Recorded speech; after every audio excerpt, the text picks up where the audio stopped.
নমস্কার বন্ধুরা, দীপিকার রান্নাঘরে আপনাদের সকলকে স্বাগতম। আজ নিয়ে এসেছি সাবুর পায়েস রেসিপি নিয়ে। আপনারা এটা বিভিন্ন উপোসের দিনে বা একাদশীর দিনে এই রেসিপিটা বানিয়ে খেতে পারেন। খুবই সুস্বাদু হয় এই রেসিপিটা। তবে চলুন বন্ধুরা, দেখে নিই কীভাবে বানালাম আমি এই সাবুর পায়েস রেসিপি। তো এর জন্য প্রথমে আমি 1 লিটার দুধ নিয়েছি। দুধটা আমি গরম হতে বসিয়ে দিয়েছি। এখন আস্তে আস্তে ফুটে উঠেছে দুধটা। এরকম হাতের সাহায্যে এরকমভাবে নাড়িয়ে চাড়িয়ে কিছুক্ষণ রান্না করে নেব। একটু দুধটা ঘন করে নেব। দুধটা ঘন হতে হতে আমি দেখুন 100 গ্রাম মতন সাবু নিয়েছি। সাবুটা আমি জল দিয়ে 3-4 বার ভালোভাবে ধুয়ে নিয়েছি। এবার সাবুটা আমি দেখুন এদিকে দুধটাও ঘন হয়ে আসছে। এরপর ধুয়ে রাখা সাবুটা আমি দিয়ে দিলাম। ভালোভাবে সাবুটা ধুতে হবে, না হলে কিন্তু এর মধ্যে একটা সাদা ময়লা সেটা থাকলে কিন্তু সাবুর পায়েসটা খেতে ভালো লাগবে না।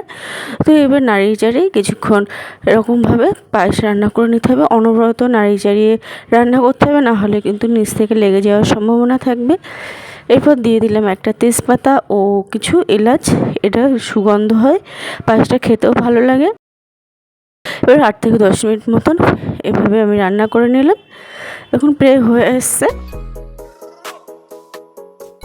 এরপর এর মধ্যে আমি দিয়ে দিলাম মিশ্রি। 200 গ্রাম মতন মিশ্রি দিয়ে দিলাম। আপনারা এখানে চিনি বা গুড় ব্যবহার করতে পারেন। তো এখানে মিশ্রিটা একটু গলতে শুরু করেছে এবং পায়েসটাও একটু পাতলা হয়ে গেছে, আর একটু ঘন করে নিতে হবে। দেখুন অনেকটাই হয়ে এসছে। এর মধ্যে দিয়ে দিলাম কিছু কাজু ও কিশমিশ।